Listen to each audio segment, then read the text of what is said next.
Independent ডিজিটালে স্বাগতম। আপনারা জানেন যে এরই মধ্যে বেগম খালেদা জিয়া বিএনপি চেয়ারপারসন তিনি শারীরিক অসুস্থতার কারণে উন্নত চিকিৎসার জন্য দেশের বাইরে যাচ্ছেন।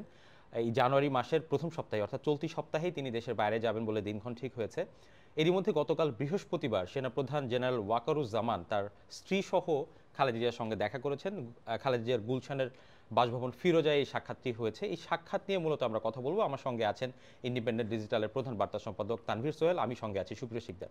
তানভীর, যেটা বলছিলাম যে সেনাপ্রধান গতকালকে খালেদা জিয়ার সঙ্গে দেখা করেছেন ফিরোজায়। তো হঠাৎ কেন সেনাপ্রধান খালেদা জিয়ার সঙ্গে দেখা করলেন? হ্যাঁ, এটি কিন্তু বেশ ইন্টারেস্টিং এবং খুব ভাবে যদি বলতে হয় যে বিএনপি চেয়ারপারসন, আপনি জানেন যে আপনি নিজেই বলছিলেন বিদেশে চিকিৎসার জন্য যাচ্ছেন, তার অনেক দিন ধরেই তার এই ট্রিটমেন্টটা আসলে জরুরি ছিল এবং একটি বড় চিকিৎসক দল নিয়েই কিন্তু তিনি যাচ্ছেন, প্রায় 16 জন সদস্য সহ যাচ্ছেন।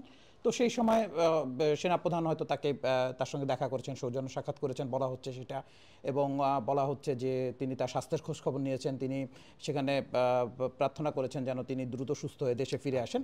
এই বিষয়গুলো কিন্তু সেখানে আছেন, এবং তিনি কিন্তু তার স্ত্রীকে নিয়ে গিয়েছিলেন, এবং স্বাভাবিকভাবে একটি পারিবারিক আবহ সেখানে কিন্তু মনে হচ্ছে যে, কারণ পলিটিক্যাল কোনো নেতারা কিন্তু সেভাবে সেখানে ছিলেন না। ফলে সেনাপ্রধান, আমরা স্বাভাবিকভাবে যদি সাদা চোখে দেখি তাহলে এটি অত্যন্ত একটি সৌজন্য সাক্ষাৎ, এবং সেই সাক্ষাতের জন্য তিনি সেখানে যান এবং তার সঙ্গে কথা বলেন, এবং আমার মনে হয় যে তিনি তার স্বাস্থ্য এবং তিনি সুস্থ হোক এটাই তিনি চেয়েছেন, সেজন্যই তিনি সেখানে গিয়েছেন। তানভীর সোহেল, আপনি দীর্ঘদিন ধরে সাংবাদিকতার সঙ্গে আছেন। আপনি কি এর আগে কখনো দেখেছেন কিনা যে কোনো রাজনৈতিক দলের প্রধানের সঙ্গে কিংবা কোনো রাজনৈতিক নেতাকে দেখতে সেনাপ্রধান সস্ত্রীক তার বাসভবনে গিয়ে দেখা করেছেন? পাশাপাশি এই যে দেখা করলেন, এই দেখা করাটা আসলে কি বার্তা বহন করে? হ্যাঁ, এখানে এটা খুবই ইম্পর্টেন্ট একটা বিষয় যে আসলে এরকম হয়েছে কিনা।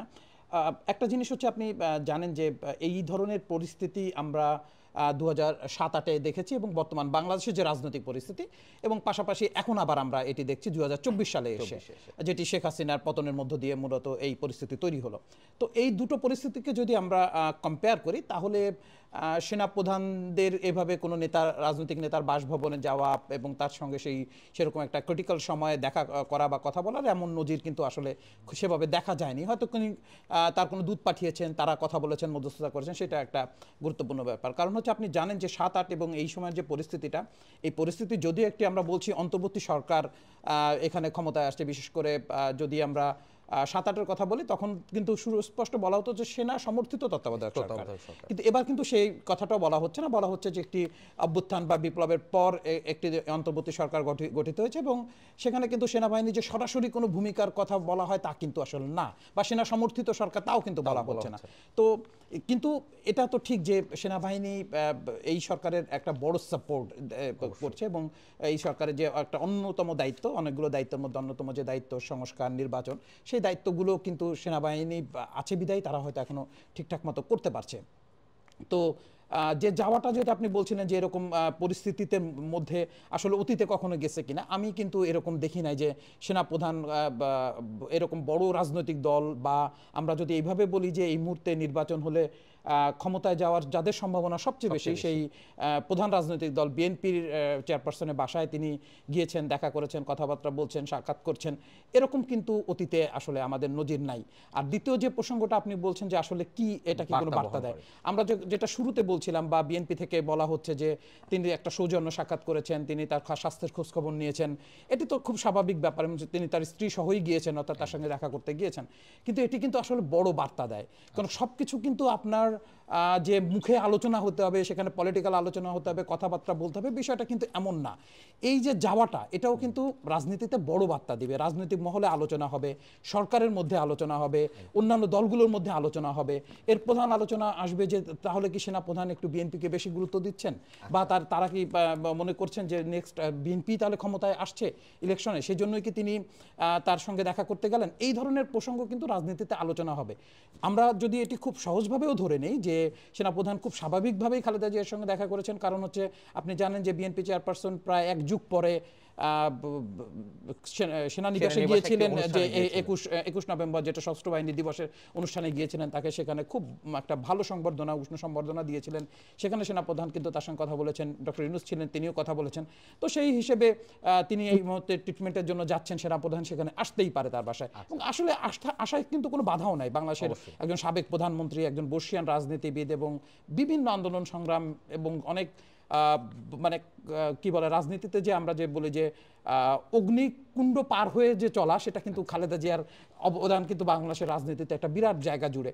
তো সেই নেত্রী এখন বাইরে যাচ্ছেন বা ট্রিটমেন্টের জন্য যাচ্ছেন, সেখানে যাওয়াটা খুবই স্বাভাবিক। কিন্তু এর বার্তা যেটা আসে, সেটা সাধারণ রাজনীতিবিদদের মধ্যে আসে, সাধারণ মানুষের মধ্যে আসে, সেটি কিন্তু কোনোভাবে অ্যাভয়েড করার কোনো সুযোগ নেই।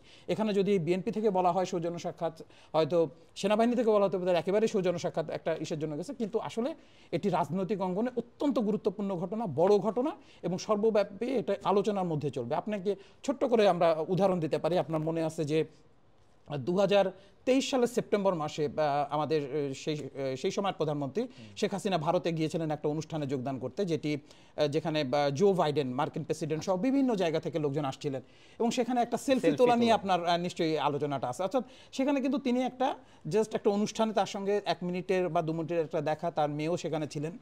সেখানে যে কোনো রাজনৈতিক আলোচনা বা কোনো কিছু হয়েছে তা কিন্তু না, তিনি একটা ছবি তুলেছেন। সেই ছবিটা কিন্তু অনেক গুরুত্বপূর্ণ ছিল, যে তাহলে কি যুক্তরাষ্ট্র বা শেখ হাসিনার ব্যাপারে তাদের অবস্থান পরিবর্তন হয়েছে? কিন্তু পরবর্তী কিন্তু আমরা দেখেছি কোনো অবস্থান পরিবর্তন হয়নি, কিন্তু রাজনৈতিক অঙ্গন জুড়ে কিন্তু এটি নানা ধরনের কথা হয়েছে, যে তাহলে সব পরিস্থিতি কি ঠিক হয়ে যাচ্ছে, তাহলে কি সরকার যে একটি একতরফা নির্বাচন করতে যাচ্ছে সেটাই যুক্তরাষ্ট্র সমর্থন দিচ্ছে, বা যুক্তরাষ্ট্র কি তাহলে শেখ হাসিনার ব্যাপার নিয়ে তাদের মধ্যে যে অস্বস্তি ছিল সেগুলো কি কেটে গেছে? ঠিক একইভাবে কিন্তু বিষয়টা এমন যে আপনি যতই বলেন, এই পর্যায়ে এসে যখন একজন দলীয় নেতা, অর্থাৎ একটি দলের নেতা সরাসরি এবং তার বাসায় গিয়ে তার সঙ্গে দেখা করা, সেটি রাজনীতিতে বড় বার্তা, এবং এই বার্তা কিন্তু একজন এক একভাবে গ্রহণ করবে। এটা একেবারে দোষেরও কিছু না, হয়তো সেটা পারসেপশন হতে পারে, ধারণা হতে পারে, কিন্তু এটা গ্রহণ করবেই মানুষ। তানভীর, আপনি রাজনৈতিক বার্তার কথা বলছিলেন, আমি মোটা দাগে যদি একটা জায়গায় আপনাকে জিজ্ঞাসা করি, যে আমরা সম্প্রতি দেখছি যে অন্তর্বর্তী সরকারের সঙ্গে বিএনপির মোটা দাগে একটা বিরোধ আমরা দেখছি। বিএনপির নেতারা উপদেষ্টাদেরকে নিয়ে বক্তব্য দিচ্ছেন, এবং উপদেষ্টারাও ইনিয়ে বিনিয়ে নানান কথা বলছেন যেগুলো বিএনপির সঙ্গে যাচ্ছে না। তো সেনাপ্রধানের হঠাৎ করে বিএনপি নেত্রীর সঙ্গে সাক্ষাৎ, এটা কি রাজনীতিতে এই অংশে কোনো প্রভাব ফেলবে? নিঃসন্দেহে প্রভাব ফেলবে, রাজনীতিতে প্রভাব ফেলবে। এইখানে যে সরকার, বা আমরা যদি এই মুহূর্তে যে সরকারকে সাপোর্ট করছে যে বৈষম্য বিরোধী ছাত্র আন্দোলন, এবং আরো মোটা দাগে যদি আমরা বলি যে জামাতে ইসলামী, যারা সরাসরি সরকারকে সহায়তা করছে, বা সরকারের যে চাওয়া যে দ্রুত নির্বাচন নয়, সংস্কার বা আদার্স, এইটাকে সমর্থন দিয়ে যাচ্ছে, কিন্তু তারা অন্যান্য দলগুলো কিন্তু চাচ্ছে দ্রুত নির্বাচন, কারণ পরিস্থিতি খারাপ হওয়ার আগেই তারা একটা নির্বাচন চান। এবং মানুষের মধ্যেও তাই, যে সাবেক প্রধানমন্ত্রী শেখ হাসিনা তিনি যখন ক্ষমতাচ্যুত হলেন, তার একটা অন্যতম কারণ কিন্তু ছিল ভোট, অর্থাৎ ভোট না হওয়া, দিনের পর দিন ভোট দিতে না পারাটা, এবং আমার পছন্দ মতো আমি ব্যক্তি চয়েস করতে না পারাটার ক্ষোভটা একটা বহিঃপ্রকাশ কিন্তু আলটিমেট, মানে এটা কিন্তু এমন না যে একদিনের জন্য ঘটে গেছে, দীর্ঘ একটা লম্বা সময়ে একটা ক্ষোভ তৈরি হওয়া, তত্ত্বাবধায়ক সরকার বাতিল হয়ে যাওয়া, একতরফা নির্বাচন, ভোট চুরির নির্বাচন, অনেক কিছু ক্ষোভ তৈরি হয়ে এই আন্দোলনটা কিন্তু গ্রহণযোগ্য হয়েছে, এবং সেই অনুযায়ী শেখ হাসিনা সরকারের পতন হয়েছে। খুব সহজভাবে যদি আমরা এইভাবে দেখি যে কোটা আন্দোলন হলো, এমনি শেখ হাসিনার পতন হয়ে গেল, বিষয়টি কি আসলে এইভাবে দেখার কিন্তু সুযোগ নাই। তো সেই হিসেবে যদি আপনি বলেন যে সরকারের সঙ্গে বিএনপির কিন্তু আসলে সরকার, এবং আমি বলবো জামাত ইসলামের সঙ্গে প্রকাশ্য দূরত্ব তৈরি হয়েছে, এবং জামাত যেহেতু নির্বাচনটা এখনই অত গুরুত্ব দিয়ে চাচ্ছে না, বরং তারা সংস্কারটাকে গুরুত্ব দিচ্ছে, সরকারও একই রকমভাবে হাঁটছে। ফলে বিএনপি প্রকাশ্যে বলছে, আপনি জানেন রুহুল কবির রিজভী আহমেদ, মির্জা ফখরুল ইসলাম আলমগীর, এছাড়া অন্যান্য যে নেতারা আছেন, আমির খসরু মাহমুদ বলি, সবাই কিন্তু নির্বাচনের কথা কিন্তু গুরুত্ব দিচ্ছেন, এবং এই যে ছাত্রদের যে আচরণটাকে তারা কিন্তু বেশ প্রশ্নের সম্মুখীন করছেন, এবং কঠোর সমালোচনা করছেন, যেটি কিন্তু কিছুদিন আগেও তারা করেন নাই, এবং সরাসরি জামাতের তো কঠোর সমালোচনা করছেনই, তারা একেবারে ভূমিকা নিয়েও তারা এখন প্রশ্ন চলছেন, যেখানে তারা এখন একসময় জোট ছিলেন, একসঙ্গে এটেছেন। দীর্ঘদিন পরে এসে যে কথাগুলো আওয়ামী লীগ বেশি বলতো, অনেকটা বলা যায় যে বিএনপির নেতাদের মুখে কিন্তু সেই কথাগুলোই এখন জামাতের ব্যাপারে আসছে। ফলে এই রকম একটা পরিস্থিতির মধ্য দিয়ে যখন সেনাপ্রধান সেখানে গেলেন, দেখা করলেন, এবং আপনি যদি দেখেন যে সেনাপ্রধানের মনোভাব অতীতে যে সাক্ষাৎকারগুলো তিনি দিয়েছেন বা বিভিন্ন সময় যে কথা বলেন, সেটা কিন্তু অত্যন্ত সুস্পষ্ট যে তিনি একটি নির্বাচন চান এবং তিনি চান যে যে রাষ্ট্রের যে সমস্যা সমাধান এটা রাজনৈতিক দলগুলোই করতে পারে। এবং তিনি বারবারই কিন্তু বলেছেন যে সেনাবাহিনীর ক্ষমতা নেওয়া এরকম কোনো ইন্টেনশন নাই, সেনাবাহিনী অসম্ভব, হ্যাঁ রাজনৈতিক দলগুলো নেবে, সেনাবাহিনী পেশাদারত্বই রাখতে চায়।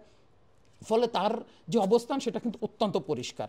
সেই পরিষ্কার অবস্থানটার মধ্যেই যখন তিনি যে খালেদা জিয়ার সঙ্গে দেখা করলেন বিএনপি চেয়ারপারসনের সঙ্গে, অর্থাৎ বিএনপিও কিন্তু একই কথাই চাচ্ছে, তারাও চাচ্ছে একটা নির্বাচনের মাধ্যমে যেই আসুক সেই ক্ষমতায় আসুক, সেই চাওয়াটাই তাদের। অর্থাৎ সেনাপ্রধানের এই চাওয়া এবং বিএনপির চাওয়ার মানে মধ্যে কিন্তু আসলে দেখা যাচ্ছে যে অনেকটা মিল, কাছাকাছি মিল আসছে।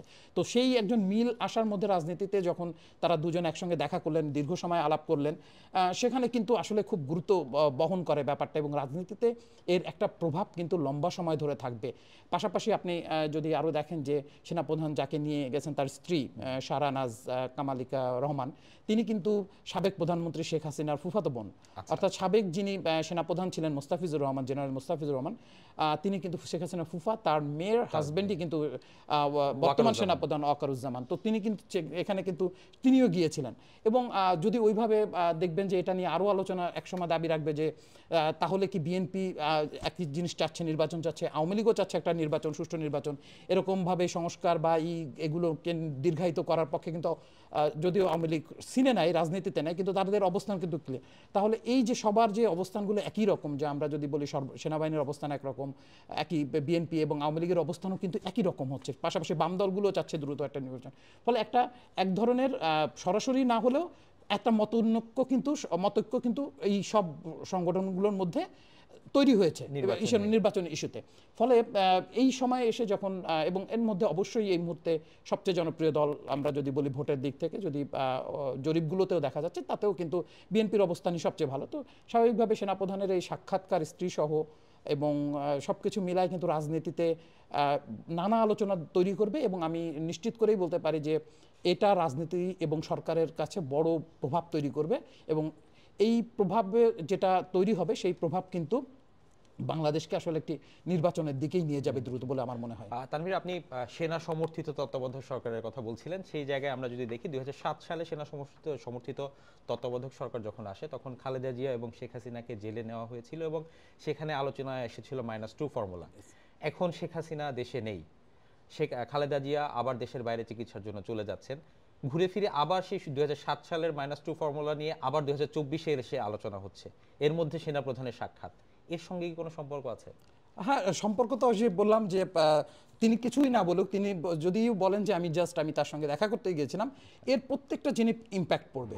আমি আপনার একটা ছোট্ট গল্প আছে না এরকম, যে একজন নেতা তার বন্ধুর সাথে দেখা, বন্ধুটা গ্রামের খুব গরিব এবং নেতা এখন মন্ত্রী হয়ে গেছেন। তো নেতার কাছে সে বন্ধু গেছে, বললো যাই তোর জন্য একটা ব্যবস্থা করি, তুই এত গরিব মানুষ, তোকে অন্তত কিছু করি। তো নেতা কিন্তু কিছুই করেন নাই, তিনি কি করলেন, তাকে গাড়িতে করে নিয়ে যে গ্রামের যে মূল বাজার সেই বাজারে গেলেন, ঘাড়ে হাত দিয়ে তার বন্ধু যিনি অত্যন্ত দরিদ্র এলাকার, তার কোনো প্রভাব নাই, তার হাতে কিছুক্ষণ ঘাড়ে হাত দিয়ে ঘুরলেন, তার সঙ্গে চা খেলেন, তারপর তিনি চলে গেলেন। বন্ধু কিছু বুঝতে পারলো না যে ব্যাপারটা কি, রে তুই না বললি যে আমাকে, তোর তো সবচেয়ে বড় কাজ আমি করে দিয়েছি, যে তুই যে আমার বন্ধু, তোর সঙ্গে আমি এরকম ঘুরে, এখন তুই এলাকায় কিভাবে কি করবি না করবি এটা তোকে বুঝে নিতে হবে। তো ঠিক তেমনি যে এরকম একটা পরিস্থিতির মধ্যে যখন সেনাবাহিনী, হয়তো আপনি বলতে পারেন যে সেনাবাহিনী রাজনীতিতে নাই, কিন্তু বাংলাদেশে সব কিছু কিন্তু সেনাবাহিনী কেন্দ্রিকই হচ্ছে এবং হবেও। সেনাবাহিনী কি করতে চায়, কি করবে না করবে, এটা নিয়েই মানুষের আগ্রহ বেশি। তো সেইখানে এসে যখন তিনি এখানে গেলেন, তার মানে তিনি আশ্বস্ত করলেন যে আমরা সেনাবাহিনী, আমরা রাজনৈতিক, যে তিনি বরাবরই যে তিনি কথাটা বলে আসেন যে রাজনৈতিক দলগুলোই সমাধান করতে পারবে, নির্বাচনের মাধ্যমে যে দল ক্ষমতা আসবে তারাই সমাধান করতে পারবে।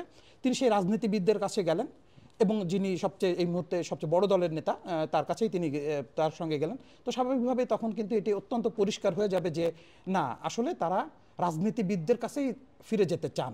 এরকম একটা অদ্ভুত ইন্টারিম গভর্নমেন্ট দিনের পর দিন চলুক, তারা সেটা চান না, বা অন্য কোনো পরিস্থিতি তৈরি হোক তারা চান না, বা অনেকে মনে করেন যে সেনাবাহিনী ক্ষমতা নেবে, সেটিও আসলে সেনাবাহিনী চায় না। এই বার্তা কিন্তু তিনি পরিষ্কার তার এই যাওয়ার মধ্যে দিয়ে বোঝা যায় যে রাজনীতিতে তিনি এই জায়গাটাকে একটা গুরুত্ব দিচ্ছেন। পাশাপাশি আপনি যেটা বললেন -2 কথা যেটা বললেন, হ্যাঁ নিঃসন্দেহে যে আলোচনা 7-8-এ তৈরি হয়েছিল এবং এটিও কিন্তু আপনি জানেন যে নভেম্বরের শুরুতে তখন কিন্তু মির্জা ফখরুল ইসলাম আলমগীর এই কথাটি বলেছিলেন যে আবার একটি -2 এর দিকে যাচ্ছে কিনা। তো সেই প্রশ্নটা তিনি তুলেছিলেন এবং আমি আপনাকে ইনশিওর করি যে এই লাস্ট সোমবার, অর্থাৎ 30 ডিসেম্বর, অর্থাৎ 2024 সালের 30 ডিসেম্বর বিএনপির রাতে একটি বৈঠক হয়েছিল, বিএনপির স্থায়ী কমিটির বৈঠক। সেই বৈঠকে তারেক রহমানও যুক্ত ছিলেন। তো সেখানে কিন্তু এই -2 এর ব্যাপারগুলো নিয়ে সুস্পষ্ট আলোচনা হয়েছে এবং তারা অত্যন্ত এভাবে বলতে চাচ্ছে, -2 মানে নেতা -2 না, তারা এবার বলতে চাচ্ছে যে আওয়ামী লীগকে মাইনাস করে দেওয়ার পর সরকার এবং জামাত ইসলাম সহ আরও একটা বড় গোষ্ঠী, বিএনপির ভেতরে যে আলোচনাটা, এই গোষ্ঠীটার এখন কি লক্ষ্য কি বিএনপিকে আউট করে দেওয়া কিনা। আপনারা কিন্তু এর আগেও জানেন যে যখন আওয়ামী লীগকে নিষিদ্ধের প্রশ্ন আসে তখন কিন্তু বিএনপি ওইটা বিরোধিতা করেছিল। তখনও কিন্তু প্রশ্ন উঠছিল যে একসময় কি আওয়ামী লীগের পর বিএনপিকে ধরা হবে কিনা। বিএনপি এখন মনে করছে যে আওয়ামী লীগকে সাইড করে দিয়ে এখন কি তাহলে বিএনপিকে ধরা হচ্ছে কিনা, এবং বিএনপি নিয়ে নানা ধরনের কথা হচ্ছে। বৈষম্য বিরোধীদের লাস্ট যে অনুষ্ঠানটা, যেখানে সার্জিস জামাত ইসলামের সম্মেলন থেকেই ওইখানে গেলেন, এবং সেখানে কিছু ব্যানার আপনি দেখবেন যে যারা নির্বাচন চাইবে তাদেরকে তারা অন কাইন্ড অফ বলছে যে শত্রু, গণশত্রু, তাদের প্রতিহত করতে হবে, হ্যাঁ, যারা চাইবে, অর্থাৎ এখনই যারা নির্বাচন চায় তাদেরকে। তো এই যে কাতারে ফেলে দেওয়া, এবং তারা মনে করছে যে তাদের মাধ্যমে কি তাদের একটা মাইনাস করার চিন্তা হচ্ছে কিনা এবার বিএনপিকে আওয়ামী লীগের পরে সংঘবদ্ধভাবে। তো সেটা যে হচ্ছে না সেটি কিন্তু আসলে সেনাপ্রধান এখানে যাওয়ার পরে কিন্তু এটি পরিষ্কার, কারণ যে তিনি মনে করেন যে বিএনপি যে একটা রাজনৈতিক দল, বড় দল, এবং দলের প্রধান খালেদা জিয়া তিনি একজন প্রধান, সো তাকে সেভাবে সম্মান জানানোতে এটা পরিষ্কার হয় যে তারা রাজনীতিতে আর কাউকে মাইনাস করার পক্ষে নয়, যেটা কিন্তু তারা আওয়ামী লীগ নিষিদ্ধের পক্ষেও কিন্তু সরকার, বা আমি যদি বলি যে সেনাবাহিনী বা এই কোনো দৃশ্যমান কোনো তাদের কোনো কর্মকাণ্ড ছিল না, কখনোই ছিল না। বরং তারা ওইভাবে বললে বলা যায় যে তখন কিন্তু বিএনপি, সরকার আর রাষ্ট্রপতি সব কিছু মিলায় একটা ঐক্য এরকমই ছিল যে, এবং সেনাবাহিনীর দিক থেকেও না আসায় যে না, আওয়ামী লীগকে নিষিদ্ধ করা আসলে উচিত হবে না। তো স্বাভাবিকভাবে যে বিএনপিও যে মাইনাস হচ্ছে না, বা তিনি যদি দেশের বাইরে চলে যান ট্রিটমেন্টের জন্য, তার মানে যে বিএনপি শূন্য হয়ে গেল, তারেকও দেশের বাইরে, তারেক রহমান দেশের বাইরে আছেন, ভারপ্রাপ্ত চেয়ারম্যান, তার মানে বিষয়টি এমন না। এটি কিন্তু তিনি আসলে পরিষ্কার করলেন যে না, আপনারা অনেক বড় নেতা, আপনারা রাজনীতির একজন বাংলাদেশের জন্য, নেতৃত্বের জন্য আপনারা অত্যন্ত গুরুত্বপূর্ণ, সেটি কিন্তু আসলে তিনি পরিষ্কার করছেন। ফলে তার এই সফরটা ঘিরে আমরা যতই সৌজন্য সাক্ষাৎ বলি বা এমনি তিনি দেখা করতে গেছেন, এটি নিয়ে রাজনৈতিক মহলে নানা আলোচনা হবে, এবং এটি হওয়াটা খুবই স্বাভাবিক যখন সেনাপ্রধানের অবস্থান, নির্বাচন এবং একটি রাজনৈতিক সরকারের হাতে ক্ষমতা দেওয়া, পাশাপাশি বিএনপির অবস্থানও তাই। আমি যদি বলি যে পালিয়ে যাওয়া আওয়ামী লীগ, যদি বলি সেই পালিয়ে যাওয়া আওয়ামী লীগের অবস্থানও কিন্তু তাই, যে তারা দ্রুত নির্বাচন চান এবং নির্বাচিত সরকারের হাতে ক্ষমতা চান। ধন্যবাদ তানভীর। দর্শক, আজ এ পর্যন্তই। দেশ বিদেশের যে কোনো খবর জানতে ভিজিট করুন itbbd.com, সঙ্গে থাকুন ইন্ডিপেন্ডেন্ট ডিজিটালের।